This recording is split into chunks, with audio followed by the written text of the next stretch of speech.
Hi friends, मैं प्रदीप एक बार फिर से आपका बहुत बहुत स्वागत करता हूं हमारे अनस्किल्स के चैनल पर। ये एमएस वर्ड का पार्ट 5 है जिसमें हम पेज लेआउट के बारे में समझेंगे। पेज लेआउट एक ऐसा टॉपिक है एमएस वर्ड में जो कि आपको आना बहुत ही नेसेसरी है। अगर ये टॉपिक आपको नहीं आता तो समझ लीजिए कि एमएस वर्ड में आपको कुछ नहीं आता, क्योंकि पेज पर ही एमएस वर्ड पे काम होता है और पेज की अगर सेटिंग ही नहीं आपको आएगी तो आप काम कैसे करेंगे और उसकी प्रिंट आउट में आपको प्रॉब्लम्स आएंगी। बहुत सारी प्रॉब्लम्स आगे फेस करने को मिल जाएगा। उसमें जो भी पेज का ओरिएंटेशन होता है उसको चेंज कैसे करते हैं और पेज की साइज़ क्या होती है, कौन से साइज़ में नॉर्मली प्रिंट आउट होता है, और इसमें कॉलम डाल के हम लोग अलग अलग डिवाइड कर सकते हैं। एक ही पेज में हम लोग 2 कॉलम डाल के 3 कॉलम डाल के अलग अलग साइज से हम लोग लिख सकते हैं। और पेज ब्रेक का यूज क्यों करते हैं और इसका मीनिंग क्या है, बहुत सारी चीज़ें हम लोग एक एक करके समझेंगे आज की ही वीडियो में। और तो चलते हैं, वीडियो को स्टार्ट करते हैं। वीडियो को स्टार्ट करने से पहले आपसे एक छोटा सा निवेदन है कि अगर आपके फ्रेंड्स और फैमिली में कोई इंटरेस्टेड है कंप्यूटर सीखने के लिए तो हमारे चैनल के बारे में बताइए उनको, ताकि वो भी कंप्यूटर एक सीक्वेंस में प्रॉपर तरीके से सीख पाएँ। तो वीडियो ख़त्म होने के बाद फ्रेंड्स और फैमिली के साथ ये वीडियो ज़रूर शेयर करिएगा। चलिए कंप्यूटर के स्क्रीन पर चलते हैं। पेज लेआउट को समझने से पहले हमें पेज पे कुछ टेक्स्ट लिखने होंगे। तो टेक्स्ट लिखने के लिए मैं इक्वल करता हूं और यहाँ पे RAND लिखता हूं, फिर यहाँ पे ब्रैकेट स्टार्ट करता हूं और यहाँ पे 10 लिखता हूं। 10 लिखने के बाद ब्रैकेट को बंद कर देने के बाद मैं कर दूंगा इंटर। इससे क्या होगा कि बाय डिफ़ॉल्ट यहाँ पे कुछ रैंडम लिखे गए हैं, कुछ टेक्स्ट लिखे गए हैं रफली, वो ऑटोमेटिक यहाँ पे दिखाई पड़ेंगे लिखा हुआ। तो मैं इसको इस पेज को फुल कर देता हूँ। Ctrl+C for copy, Ctrl+V for paste कर देते हैं ताकि ये पूरा फुल हो जाए, और इसको कर देंगे डिलीट। तो यहाँ पे हमें दिखाई पड़ रहा है कि ये पूरा आ गया टेक्स्ट, और Ctrl+A से ऑल सेलेक्ट करते हैं, J फॉर जस्टिफाई कर देंगे ताकि इधर का भी बराबर है, इस साइड से जो भी लिखा गया टेक्स्ट है वो बराबर है, इधर से भी बराबर हो जाए। तो Ctrl+J से इसको जस्टिफाई कर लेंगे ताकि दोनों साइड का बराबर हो जाए। और इसको जस्टिफाई करने के लिए आप यहाँ से भी क्लिक कर सकते हैं, पैराग्राफ के ग्रुप में है, यहाँ पे Ctrl+J करके इसको भी आप प्रेस करेंगे तो भी ये जस्टिफाई हो जाएगा। फिर आते हैं हम लोग पेज लेआउट पे। पेज लेआउट पे सिंपली आपको क्लिक करना पड़ेगा और यहाँ पे सबसे पहला ऑप्शन जो दिखाई पड़ रहा है पेज मार्जिन। तो यहाँ पे मार्जिन्स क्या होते हैं, पहले मार्जिन्स को अच्छे से समझना होगा कि ये होते क्या है और इसका प्रयोग क्या होता है। तो मार्जिन को समझने के लिए जो ऊपर से जो जगह छुटी है, यहाँ से जो छुटी है, और लेफ्ट राइट से जो जगह छुटी होती है पेज के बॉर्डर पर या फिर कॉर्नर पर या फिर उसके किनारे पर, हम कह सकते हैं कि जो किनारे पर जगह छुटी होती है उसको ही पेज मार्जिन या फिर मार्जिन के नाम से जाना जाता है।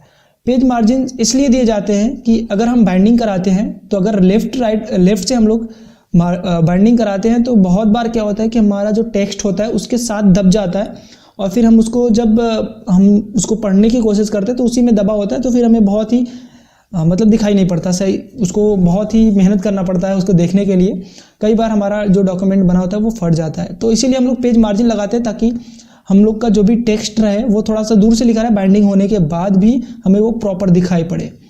और लास्ट में यहाँ पे आपको इधर से भी आप एडजस्ट कर सकते हैं। कई बार क्या होता है कि हम लोग अपना दस्तावेज हम अपने अलमारी या फिर और कहीं रख देते हैं तो वहाँ पे चूहा जो होता है वो स्टार्टिंग से काटना चालू करता है। जैसे ही काटना चालू करता है और हम लोग पहुँच गए तो अच्छी बात है, पूरा काटने से पहले इसको हम लोग वहाँ पे पहुँच गए तो ये हमारा जो कटा रहेगा भाग जो भी है वो प्रॉपर तरीके से पूरा हमारा टेक्स्ट नहीं कटेगा, वो सिर्फ और सिर्फ कागज ही कटेगा फालतू वाला। तो इसीलिए इसका प्रयोग किया जाता था पहले।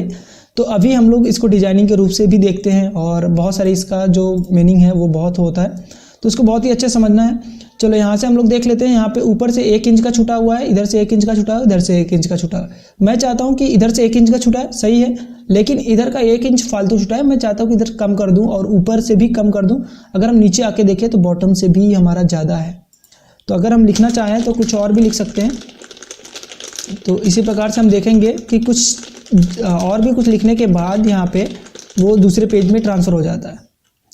तो इसी के लिए हम लोग यहाँ पे पेज मार्जिन पे आते हैं। यहाँ पे नॉर्मल के एक ऑप्शन है जो कि 1-1 इंच बाय डिफ़ॉल्ट लगा होता है। यहाँ पे नेरो का ऑप्शन है जो कि 0.5 इंच लगेगा। मैंने इस पर प्रेस किया, ये देख लीजिए यहाँ पे 0.5 इंच ऑलरेडी लगा हुआ है। तो यहाँ पे मैंने देखो रूलर यहाँ पे आपको दिखाई पड़ रहा है। अगर रूलर आपको नहीं दिखाई देता है तो यहाँ पे व्यू में जाना है, यहाँ पे रूलर का ऑप्शन मिलेगा व्यू के ऑप्शन में, टैब में। यहाँ पे रूलर पे क्लिक करेंगे तो ये आपका रूलर आ जाएगा। यहाँ से देखिए तो सिंपली इस पे आपको रूलर पे यहाँ पे नहीं, लेफ्ट वाले पे रूलर पे 2 बार क्लिक करेंगे, इसकी सेटिंग आ जाएगी। इसकी सेटिंग आ गई। यहाँ पे टॉप पे पूछ रहा है कितना इंच छोड़ना है, तो 0.5 इंच सही है। यहाँ पे लेफ्ट में मैं चाहता हूँ कि लेफ्ट में 1 इंच छोड़े, क्योंकि लेफ्ट में हमें बाइंडिंग करानी है तो वो उसके अंदर दब ना जाए, इसीलिए मैं वहाँ पे 1 इंच छोड़ता हूँ। बाकी तो सही है। मैं यहाँ पे फिर से ओके करता हूँ और यहाँ पे आपको दिखाई पड़ रहा होगा, देखो यहाँ पे 1 इंच से ज़्यादा छूट गया है, 1 इंच छूट गया है और ऊपर से भी हमारा 0.5 इंच है, इधर से भी 0.5 इंच है। आई होप कि आपको समझ में आ गया होगा पेज मार्जिन का प्रयोग क्या करते हैं। तो फिर से मैं जाता हूँ पेज लेआउट टैब में। फिर से यहाँ पे आपको दिखाई पड़ेगा ओरिएंटेशन। ओरिएंटेशन क्या होता है, तो हमारे जो पेज होती है ये 2 प्रकार के हम लोग ओरिएंटेशन होते हैं इस पे। जैसे कि एक पोर्ट्रेट होता है, एक लैंडस्केप।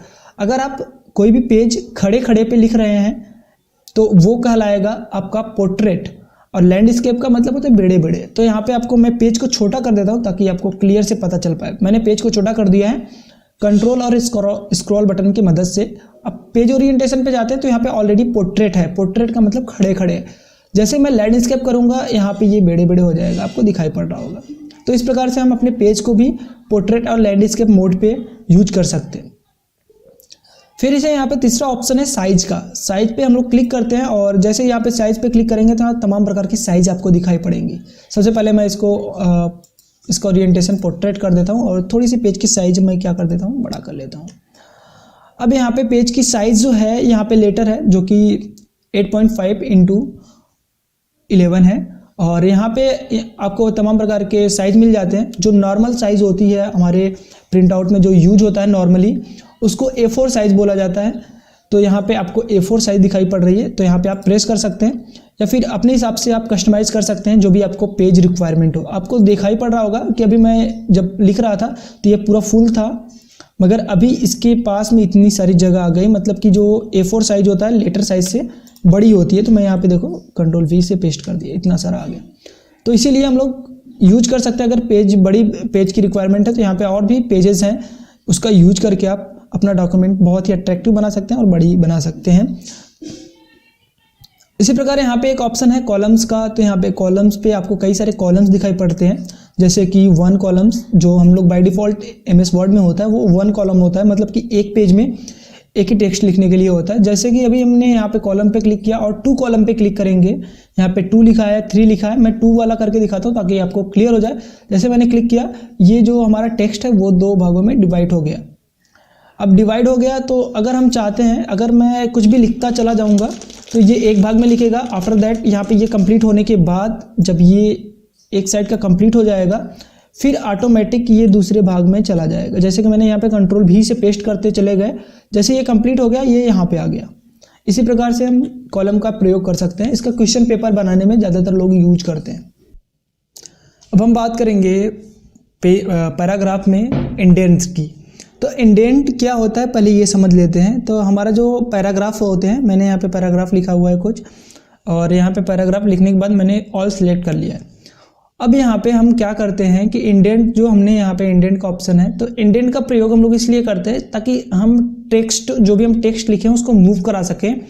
जैसे कि मैंने मार्जिन में हमने देखा था, उसी प्रकार सेम इसका भी काम होता है, बट यहाँ पे एक इंडिविजुअल पेज को भी हम लोग मूव करा सकते हैं। तो मैंने सबसे पहले इसको जस्टिफाई कर देते, कंट्रोल J, जस्टिफाई हो गया। जस्टिफाई करने के बाद मैंने यहाँ पे लेफ्ट अलाइनमेंट पे क्लिक किया, तो आपको लेफ्ट साइड से जो जितने सारे टेक्स्ट मैंने सिलेक्ट किए हैं, जितने सारे पैराग्राफ सिलेक्ट किए हैं, वहाँ से पूरे के पूरे जो हमारा ये पैराग्राफ है वो लेफ्ट से राइट की तरफ मूव हो रहा है। तो आपको यहाँ पे क्लियर हो गया होगा।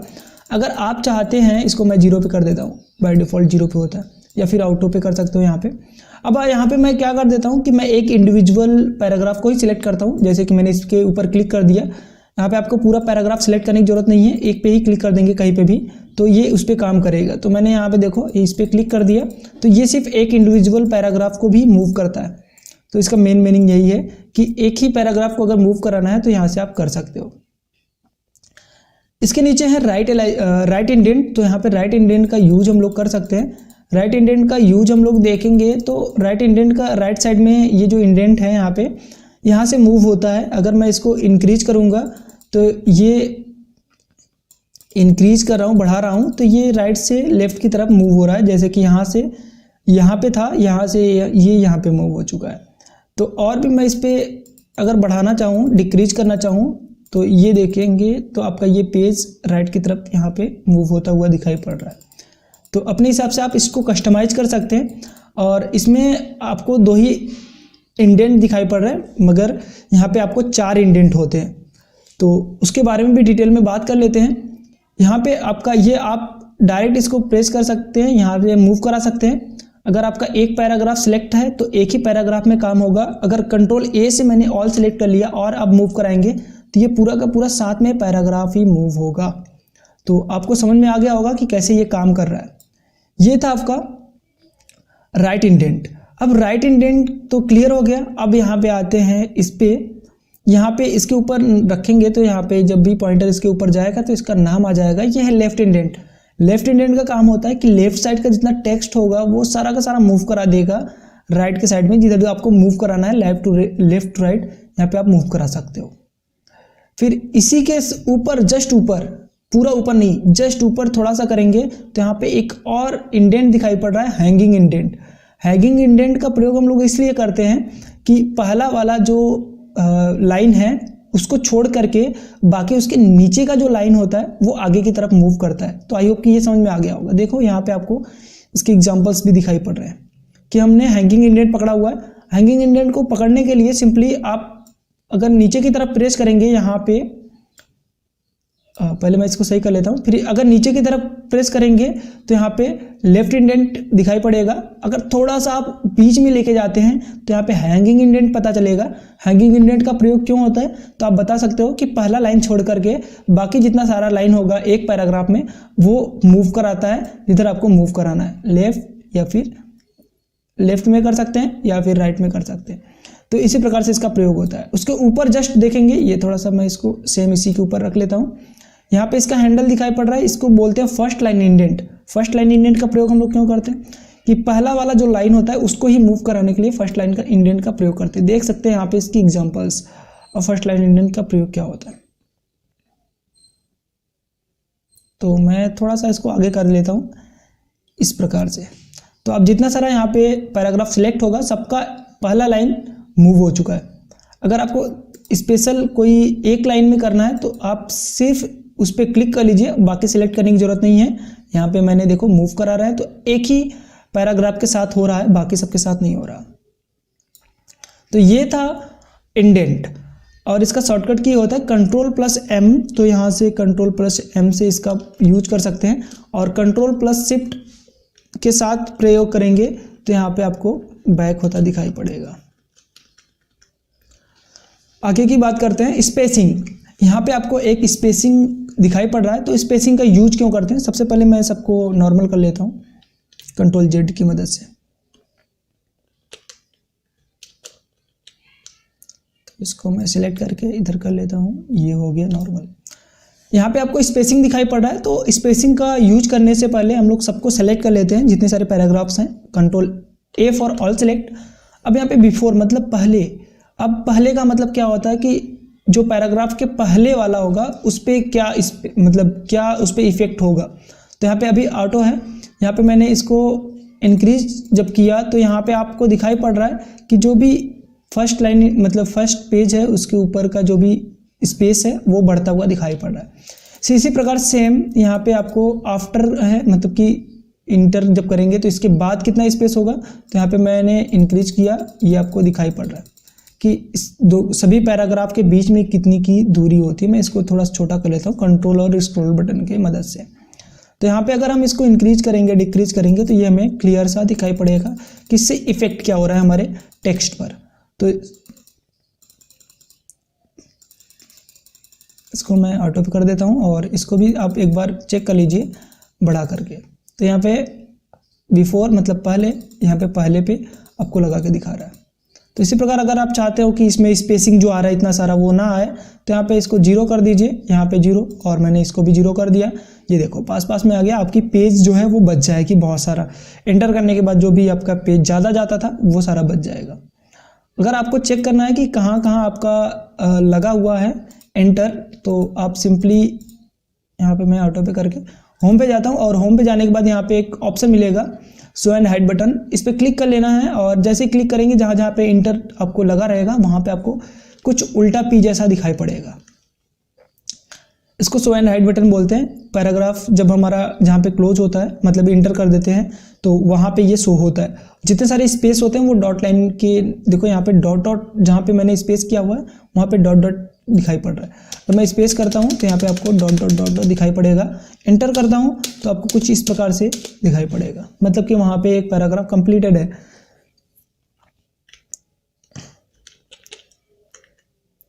फिर से आ जाते हैं पेज लेआउट में। अब हम देखेंगे अरेंज का ग्रुप। ये अरेंज का ग्रुप है, इसमें आपको कुछ ऑप्शन दिखाई पड़ रहा है जो कि हाईलाइटेड नहीं है, मतलब वो वर्क नहीं कर रहा है। जैसे कि यहाँ पे पोजीशन है और यहाँ पे रैप टेक्स्ट है, और इसी प्रकार से यहाँ पे बिंग फॉरवर्ड और सेंड टू बैकवर्ड, इसी प्रकार से यहाँ पे कई सारे ऑप्शंस हैं जो कि एक्टिवेटेड नहीं दिखाई पड़ रहे हैं। तो सबसे पहले ये कैसे काम करते हैं, इस पर मैंने देखो क्लिक किया, कोई काम नहीं कर रहा। तो यहाँ पे इसको यूज में लाने के लिए इस प्रकार का ऑब्जेक्ट होना चाहिए जो कि जिसपे इसका वर्क हो सकता है। तो सबसे पहले मैं इंसर्ट पे जाता हूँ और कोई पिक्चर्स ऐड कर लेता हूँ, फोटो वगैरह ऐड कर लेता हूँ। मैंने इस पर सिलेक्ट किया और यहाँ पे मैंने एक इसको इंसर्ट कर लिया। इंसर्ट करने के बाद ये देखो काफ़ी बड़ा दिखाई पड़ रहा है, तो मैं इसको छोटा कर लेता हूँ। कॉर्नर पे आपको जाना है, यहाँ पे कॉर्नर पे, और कॉर्नर पे जाने के बाद इसको मैं थोड़ा सा छोटा कर लेता हूँ इस प्रकार से। तो यहाँ से ये छोटा हो गया ये। अब मैं इसको थोड़ा सा मूव करके यहाँ पे रख लेता हूँ। ये देखो, अब ये प्रॉपर तरीके से मूव नहीं होगा, जहाँ मैं लेके जाना चाहूँगा ये प्रॉपर तरीके से नहीं जाएगा। तो सबसे पहले मैं फिर से इसको समझने के लिए यहाँ पे आपको देखो डायरेक्ट यहाँ पे आपको पोजीशन और रैप टेक्स्ट दिखाई पड़ेगा। मगर हम लोग आज बात करें पेज लेआउट की, तो पेज लेआउट के सेटिंग में जाते हैं, टैब में जाते हैं, और पेज लेआउट के टैब में आपको यहाँ पे दिखाई पड़ेगा पोजीशन, कि इसकी पोजीशनिंग क्या होगी। और यहाँ पे पोजीशन पे हम लोग क्लिक करेंगे तो यहाँ पे आपको तमाम प्रकार की पोजीशन दिखाई पड़ेगी। जैसे कि यहाँ पे देखो, यहाँ पे पोजीशन है, इसको सेंट्रल में करना है तो यहाँ पे सेंट्रल में कर सकते हैं, राइट साइड में करना है तो राइट साइड में कर सकते हैं, और यहाँ पे सेंट्रल राइट साइड में करना है या फिर मिडल राइट साइड में करना है। तो इसी प्रकार से यहाँ पे कई सारे पोजीशन हैं जिसका हम लोग प्रयोग कर सकते हैं। तो अगर मुझे फोटो लगाना है तो मैं फोटो यहाँ पे क्लिक कर देता हूँ, ये देखो यहाँ पे आ गया। यहाँ पे मैं इसको छोटा कर लेता हूँ। अब यहाँ पे एक बार पोजीशनिंग सेट करने के बाद अब इस फोटो को आप प्रॉपर तरीके से कहीं पे भी मूव कर सकते हो। जी देखो, सेम पोजीशन के बगल में एक ऑप्शन है रैप टेक्स्ट का। इसका प्रयोग क्यों होता है, इसका भी हम लोग यूज कर लेते हैं। तो सबसे पहले यहाँ पे मैं इसको थोड़ा सा और बड़ा कर लेता हूँ फोटो को। अभी जब भी हम देखो टेक्स्ट इसके बगल से दिखाई पड़ रहा है, तो यहाँ पे आप रैप टेक्स्ट पे क्लिक करेंगे, यहाँ पे आपको बहुत सारे ऑप्शन दिखाई पड़ेंगे। तो यहाँ पे बोला है इन लाइन विथ टेक्स्ट, मतलब इसका प्रयोग जब भी हम करेंगे तो एक टेक्स्ट इसके ऊपर रहेगा, बाकी सब जितने रहेंगे टेक्स्ट उसके नीचे रहेंगे। और यहाँ पे एक स्क्वायर करके है, तो यहाँ पे हम क्लिक करेंगे तो ये बीच में आ जाएगा, और मतलब कि इसके बीच में रहेगा। जहाँ पे भी इसको करेंगे इसके अगल बगल टेक्स्ट रहेगा, बाकी जहाँ पे ऑब्जेक्ट रहेगा उस पर टेक्स्ट नहीं रहेगा। तो इसी प्रकार से और सारे ऑप्शन से आप एक एक करके चेक कर सकते हैं। यहाँ पे एक ऑप्शन है टाइट का, तो टाइट पे क्लिक करते हैं तो टाइट का भी सेम वही काम होता है जो कि आपको इससे पहले हुआ था। फिर इसी बगल में आप देखेंगे तो यहाँ पे एक ऑप्शन है बिहाइंड टेक्स्ट, मतलब कि ये जो आपने ऑब्जेक्ट सिलेक्ट किया है, जो पिक्चर सिलेक्ट किया है, इसके ऊपर सारे टेक्स्ट आ जाएंगे, और इन फ्रंट ऑफ इसी प्रकार आपका जो टेक्स्ट है, टेक्स्ट के ऊपर आपका इमेज आ जाएगा। तो इसी प्रकार से सारे ऑप्शंस होते हैं। एक बहुत ही अच्छा ऑप्शन ये है कि यहाँ पे एडिट रैप पॉइंट, इसको आप क्लिक करेंगे तो यहाँ पे जो रैप पॉइंट है वो आप खुद से सिलेक्ट कर सकते हैं। जैसे कि मैंने यहाँ पे सिलेक्ट किया, इस पर क्लिक करने के बाद मैंने यहाँ पे इस पर क्लिक करने के बाद यहाँ पे देखो, यहाँ पे नोड मिल जाता है। यहाँ पे नोड को अगर मैं ऐसे कर देता हूँ तो यहाँ पे टेक्स्ट इसके पास में आ सकते हैं। जहाँ जहाँ मैं इसको सिलेक्ट करूँगा टेक्स्ट उसके पास तक मूव कर सकते हैं। जैसे कभी कभी क्या होता है कि काफ़ी बड़ा डॉक्यूमेंट होता है तो उसके ऊपर हमें ऐसे बना सकते हैं, कुछ इस प्रकार से। तो आई होप कि यह समझ में आ गया होगा कैसे यहाँ पे इसका प्रयोग किया जाता है। तो अभी मैं फिनिश कर देता हूँ उसको, कहीं बाहर क्लिक कर दूंगा तो ये सेटिंग सही हो जाएगी। तो यहाँ पे मैंने इसको इधर सिलेक्ट कर दिया। फिर अब यहाँ पे बैकवर्ड, बिंग फॉरवर्ड और सेंड टू बैकवर्ड, इसका ऑप्शंस यहाँ पे कैसे यूज आता है, तो इसके ऊपर हमने क्लिक किया और यहाँ पे एक ऑप्शन है। अभी आपके इसके जो नीचे टेक्स्ट कुछ होते हैं, देखो यहाँ पे नहीं दिखाई पड़ रहा, जैसे कि यहाँ पे कुछ टेक्स्ट इसके पीछे चले जा रहे हैं। तो यहाँ पे बिंग फॉरवर्ड, इस पर बिंग फॉरवर्ड पे क्लिक करेंगे। बिंग फॉरवर्ड पे जैसे क्लिक करेंगे वैसे ये इस पर प्रॉपर वर्क नहीं कर रहा है। तो इसको यूज करने के लिए मैं फिर से एक ऑब्जेक्ट ले लेता हूँ। इंसर्ट और पिक्चर्स, और यहाँ पे भी एक यहाँ पे मैं कोई इमेज सिलेक्ट कर लेता हूँ जैसे कि ये है, और यहाँ पे सिलेक्ट करने के बाद सेम इसके साथ ही मैं टाइट कर देता हूँ इसको, और टाइट करने के बाद इसको छोटा कर लेता हूँ। छोटा करने के बाद यहाँ पे इसको और भी छोटा कर लेते हैं। यहाँ पे देखो एक अच्छा ऑप्शन है क्रॉप का, क्रॉप पे क्लिक करते हैं और यहाँ पे आपके पास हैंडल मिल जाते हैं। यहाँ से हम इसको अपने फ़ोटो को बहुत ही अच्छे तरीके से क्रॉप कर सकते हैं। अगली वीडियो में मैं बताऊंगा आपको कि इसमें बैकग्राउंड रिमूव कैसे करते हैं, और बहुत ही इजी तरीका है इसमें। एमएस वर्ड में जो एमएस वर्ड का 13 है उसमें बहुत ही आसान सा तरीका है जिसका प्रयोग हम लोग बैकग्राउंड रिमूव करने के लिए कर सकते हैं। जैसे इंटर करेंगे इसका ये जो हमने एरिया सेलेक्ट किया था वो क्रॉप हो जाएगा। तो इसको और भी छोटा कर लेते हैं कुछ इस प्रकार से, और इसको हम फिर उसी फोटो के ऊपर लेके चलते हैं जो अभी हमने इमेज अभी को लगाया था। तो यहाँ कहाँ है, ये रहा। अभी हम देखेंगे कि यहाँ पे दो ऑब्जेक्ट हैं, जैसे कि एक पीछे का इमेज है और एक आगे का। तो अब मैं फिर से पेज लेआउट पे जाऊंगा और यहाँ पे आपको एक ऑप्शन मिलेगा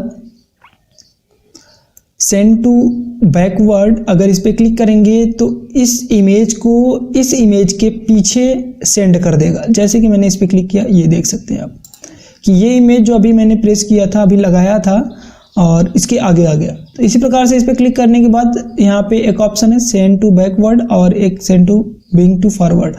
इसी के साथ साथ मैं इसको सिलेक्ट करने के बाद इस पर सिलेक्ट करके सेंड टू बैकवर्ड पे क्लिक कर दूंगा तो यहाँ पे आ जाएगा। तो इसका प्रयोग यही होता है, ज़्यादा कुछ नहीं है।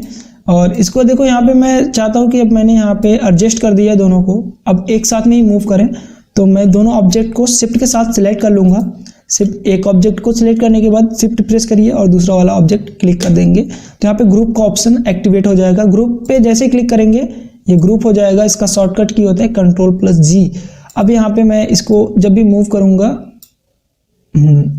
अब यहाँ पे जैसे ही मूव करूँगा ये दोनों ऑब्जेक्ट साथ में ही जाएगा। जैसे कि मैंने यहाँ पे कहीं प्रेस किया और एक बार इस पर प्रेस करेंगे, अब मूव करेंगे तो दोनों साथ में मूव होगा। इसी प्रकार एलाइज्ड है, तो यहाँ पे एलाइन का प्रयोग हम लोग क्यों करते हैं, इसको एलाइजमेंट जो भी हमने यहाँ पे ऑब्जेक्ट सिलेक्ट किए हैं उसको एलाइजमेंट जैसे टॉप पे करना है तो टॉप पे कर सकते हैं। पहले मैं इसको अनग्रुप कर देता हूँ। इसको मैंने सिलेक्ट कर लिया यहाँ पे ऐसे, और ग्रुप का ऑप्शन दिखाई पड़ रहा है। इसके नीचे आपको अनग्रुप का ऑप्शन दिखाई पड़ रहा है, यहाँ पे क्लिक कर दिया। ये दोनों अलग अलग हो गए, अब एक में नहीं है। तो ये दोनों साथ में जा रहे हैं क्योंकि ये सिलेक्टेड है। तो फिर से मैं एक ही सिलेक्ट करता हूँ, अब एक ही जाएगा हमारा साथ में। तो मैं यहाँ पे अलाइन करता हूँ, यहाँ पे लेफ्ट करूँगा तो ये लेफ्ट साइड में चला जाएगा, और अगर मैं यहाँ पे राइट करूँगा, सेंट्रल करूँगा, जिस प्रकार से मैं यहाँ पे सिलेक्ट करूँगा उसी प्रकार से ये हमारा ऑब्जेक्ट कुछ यहाँ पे मूव होता दिखाई पड़ेगा। तो इसी प्रकार से यहाँ पे बहुत सारी चीज़ें हैं, यहाँ पे हम लोग कर सकते हैं। फिर यहाँ पे एक ऑप्शन मिलेगा आपको रोटेट का, रोटेट पे क्लिक करेंगे, यहाँ पे रोटेट राइट 90 डिग्री। तो यहाँ से इसी प्रकार से हम लोग इसको रोटेट कर सकते हैं। तो अगर आपने पूरा ऑप्शंस यूज करेंगे तो पूरा का पूरा प्रॉपर तरीके से आपको एक बार में ही समझ में आ जाएगा। तो यहाँ पे मैंने इसको रोटेट कर दिया। अगर आपको रोटेट करना है तो यहाँ से नोट पे जाते हैं और नोट पे यहाँ से इसको इस साइड प्रेस करेंगे तो भी जाएगा। अगर अप टू डाउन करेंगे तो ये इस तरीके से आपको दिखाई पड़ेगा। आई होप कि आपको ये समझ में आ गया होगा कैसे यहाँ पे काम हुआ। अगर ये वीडियो आपको पसंद आई हो तो अपने फ्रेंड्स और फैमिली के साथ शेयर करें जो कंप्यूटर सीखने में इंटरेस्टेड है, और हमारे चैनल को सब्सक्राइब करें ताकि आपको बराबर नोटिफिकेशन मिलती रहे। आज के लिए बस इतना ही। Thanks for watching this video.